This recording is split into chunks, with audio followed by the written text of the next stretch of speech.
উচ্চাঙ্গের আরবি সাহিত্য দিয়ে একটি আয়াত নাজিল করেছেন। এই আয়াতটার নাম হচ্ছে আয়াতুল কুরসি। বিশ্বনবী বলেন, মান কারাআ আয়াতাল কুরসি দুবুরা কুল্লি সলাতিন মাকতুবাতিন লাম ইয়ামনাহু মিন দুখুলিল জান্নাতি ইল্লাল মাউত। প্রত্যেক ফরজ নামাজের পরে যে আয়াতুল কুরসি পড়বে তার জান্নাতে যাওয়ার ক্ষেত্রে আর কোনো বাধা থাকে না, একটা জিনিস ছাড়া, সেটা হচ্ছে মৃত্যু, মরণ। লোকটা মরে না তাই জান্নাতে যায় না, মরলেই জান্নাতি। এই আয়াতুল কুরসির এই আয়াতে আল্লাহ তাআলা খুব স্পষ্টভাবে নিজের পরিচয় তুলে ধরেছেন।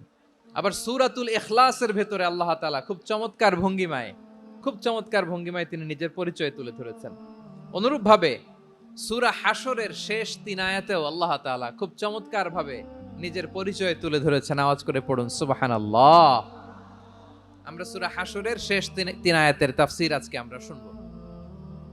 আসুন আমরা আমাদের রবকে চিনে নেই।